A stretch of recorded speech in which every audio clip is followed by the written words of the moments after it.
Good afternoon, everyone. We are group number 2, and we're going to present our project, Henry Ford Cars. My name is Barbara, and I'm going to do the introduction. We are going to talk about the first remarkable things that Henry Ford did, the assembly line. Then we're going to talk about the first affordable car who was built for the middle class. Then we're going to talk some pros and cons about Henry Ford. And also we're going to see how he changed labor rules for workers that we still use today. And at the end, we are going to see some new affordable electric cars that many manufacturers are working on. So to start, Dolores is going to start with the assembly line. Thank you, Barbara. In 1913, Henry Ford installed the first assembly line for the mass production of an entire automobile. In order to lower the price of his cars, he figured he had to find a way to build them more efficiently. An assembly line is a manufacturing process where the motion of workers is reduced. Each worker typically performs one simple operation. The parts are added in a sequence until the last assembly is produced. With this innovation, Henry Ford reduced the time it took to build a car from 12 hours to 2 hours and a half. This innovation had a great impact in the world. Soon other companies started copying the system, and it changed the world because it was the beginning of mass production and also the beginning of the world as we know it now, overproduction and also destruction of the planet. This system produced alienated workers who interact with the machinery in a very monotonous fashion, feeling disconnected from the final product. To illustrate this, we are going to show a little video about a movie from Charles Chaplin.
Section 5, more speed, 4-7.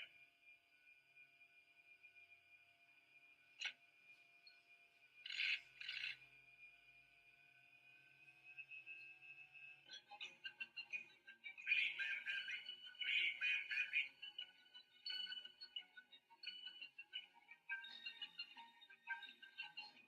So now Celine is going to tell us about the Model D. Thank you, Dolores. So The Ford Model T was the first automobile that was mass-produced on moving assembly line with completely interchangeable parts. It was produced from 1908 to 1927. The Model T was the ninth of Henry Ford's production cars. Lizzie was one of its most popular nicknames. The Model T changed the world forever. It changed the way the American live, work, and travel. People could travel for pleasure for the first time. Henry Ford called it the universal car, a low cost, a reliable vehicle that could be maintained easily. The Model T was the first car to be affordable for the common man, and for the first time, the car ownership became average American workers, not just the wealthy. Ford sold over more than 10,000 in the first year of production. This was the new record for any automobile model. More than 15 million Model T cars were built at that time. It was made in 9 different body styles, including a 5-seat touring car, a 2-seat runabout, a 7-seat town car, and it was not available in black in the first years of production from 1908 to 1913, and from 1913 to 1925 it was made only in black. Before it was rather than green color, and red color, and the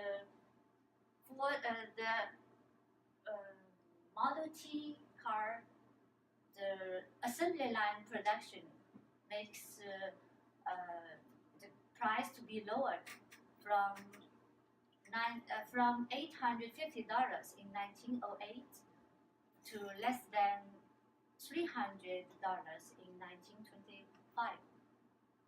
And now Svitlana will continue to present a labor policy. Thank you. Thank you, Selina and Svetlana.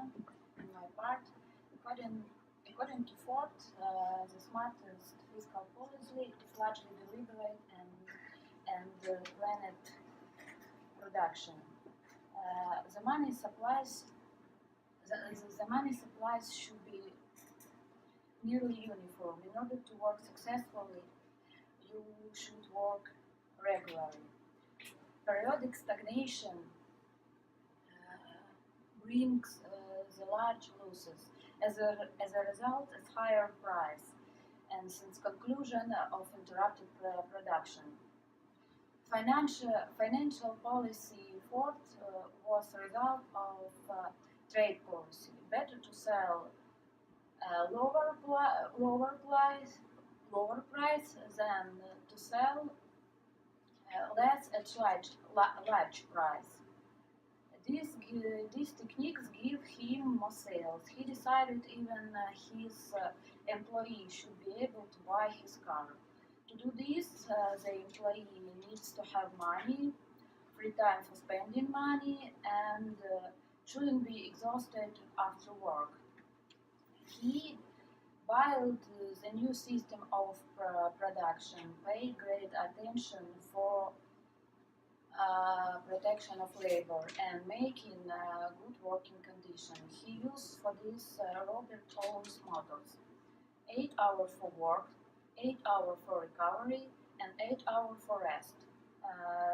The general idea of his modernization include: he implement 8 hours work days instead of 16, establish 5 days work days, 2 days off, pay salary to each workers per $5 per day 4 was $2. Teach workers respect each other. Tools should be in very good quality. If worker isn't rewarded, the employee is paralyzed. Anyone aspire to success. Each worker should be able to reach success, and after that should be rewarded, moral and material. Eventually, that's what gives increase of production, and workers can do the same work for 8 hours. As a result, his production increased from 40% to 60%. Thank you, it was my part, and after me will be our next part about plus and minus gain report. It will be introduced by Yelena and Sabrina. Thank you, Svetlana. Thank you, doctor. And me and Elena will explain the pros and cons to different side of Harry Potter, and I will be represent the positive side. So I go first. And the first part is about general good about Harry Ford. And Harry Ford was American industrialist, and he's the founder of Ford Motor Company. And he became nothing. He came from nothing and became an engineer. And after countless experiments, and he finally developed and manufactured the first automobile which middle-class American could afford. Oh my God, it's so hard to repeat.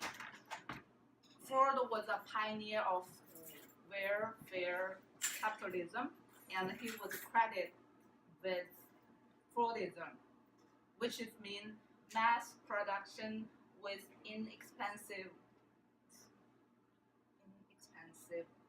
goods, and coupled with high wage for workers. And he became the leader of technical and business innovation. And at the meanwhile, he became the richest and the well-known person in the world. And Ford lived most of his wealth wealthy to Ford Foundation, such as hospital donating.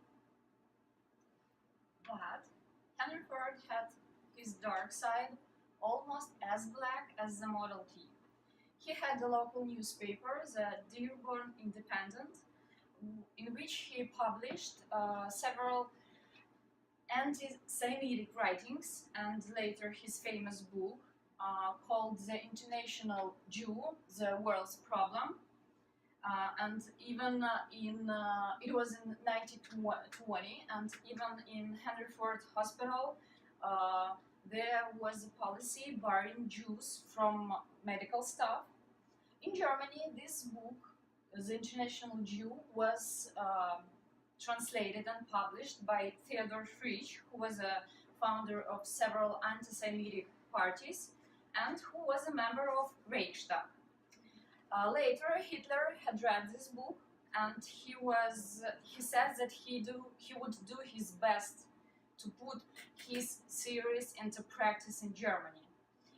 Adolf Hitler regarded Henry Ford as his inspiration, and Henry Ford is the only American mentioned in Hitler's book Mein Kampf. Also, what I want to say is that Henry Ford was presented with a Grand Cross of German Eagle on his 75th birthday, and 75th birthday, and his at this cross, Grand Cross, the biggest honor Nazi Germany could give to any foreigner. Sabrina? The second part about his family. As a super rich and well-known person, Ford only had one marriage in his life. So that means, he's faithful to his wife and respected their marriage. And he has his family have the sole ownership of his company and leave them control the Ford Foundation permanently. But Edsel Ford, Henry's only son, was an able car guy who could have corrected the years of mismanagement by his father. He was nothing like his self-centered and autocratic father. He suffered years of bullying by Henry, and many of Edsel's decisions were either overruled or nullified by his father. So Edsel was president of Ford in name only. What I also want to say is that Henry Ford refused to admit the truth about his son's health. Edsel had a stomach cancer, and Henry always said that if Edsel would stop smoking or eat a proper food or go to see other doctors, his health would improve. But he died when he was only 49. Sabrina? The third part, which is I feel is the most important part, is he gave a lot of work opportunity. I create a lot of work opportunity for the people in his generation, and he had franchise system and assembly line. At that time, he put the dealership to the major city on 6 continents of North America, which is meaning over 1,000 people work for him at that time. But what also needs to be remembered about is that the $5 workday had a dark side as well. In order to manage and control such a large and varied workforce, the head of personnel created the sociological department in 1914 or 1913. This department was a system of rules and codes about behavior of Ford employees. In the beginning, it was 50 investigators who monitored workers on the homes as well as on the job. These people were like CIA nowadays. They made unannounced visits to employees' homes, and they checked everything that they could check. Even more, these people also assisted the workers' families by teaching their wives about home care, about cooking and hygiene. In 1919, it was the year when Henry Ford changed his sociological department into his soon-to-be notorious service department. But later, this service department would grow to be the largest private police force in the world. And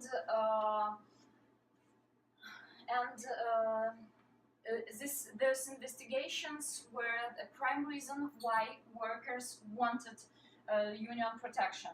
But Henry Ford was adamantly against labor unions, and he was the last automobile manufacturer who unionized his workforce. And as a little conclusion, I want to say that as a coin every person has 2 sides of his personality. And now Barbara will continue and will tell you about modern car. Barbara, please. Thank you, Elena. Thank you, Sabrina. As we learned, Henry Ford built the first affordable car for the middle class. Nowadays, there's a few companies who are trying to build affordable cars, but with the new technology. Those are the electric cars. And why electric cars are convenient for us and for the environment? I'm going to give you 2 reasons. The first one the electric car generates 80% less carbon dioxide emissions.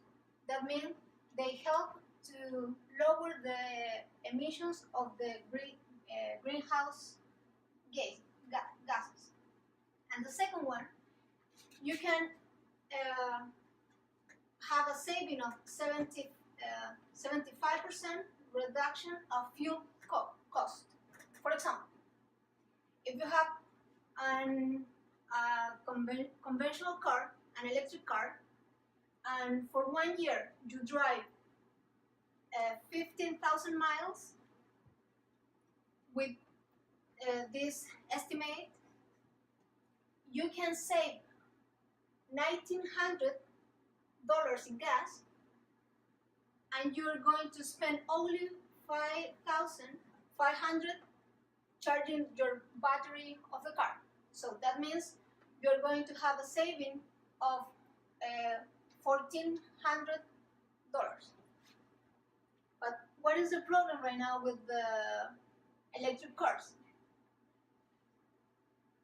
The prices today are too expensive. For example, Tesla launched in 2012 the first model called S, and now the price is $70,000. Now, last year, in 2015, he launched the Model X, and it cost $132,000. But they have in mind a new prototype of electric car for next year, and it will cost $35,000. So if you can see, we have a tendency that the price can go lower in the future. This model, for example, is the Model X. As you can see, it's a luxurious car with wings, doors, and leather seat. Maybe if you think that price is affordable for you, next month in March you can make a pre-order on the website, and the mass production of this Model 3 is going to be next year. So to conclude, Henry Ford, as any wealthy and well-known person, has two ways to be remembered. On the one hand, he hired a white and African American, and they paid the same salary. They sold the first affordable car for the middle class. And he changed some work rules that we are still used today. On the other hand, he hated Jewish, and he admired Hitler, and he also was against of labor union. But you can decide if he was a genius or a villain. And we might get a lower price for an affordable price for electrical cars in the near future.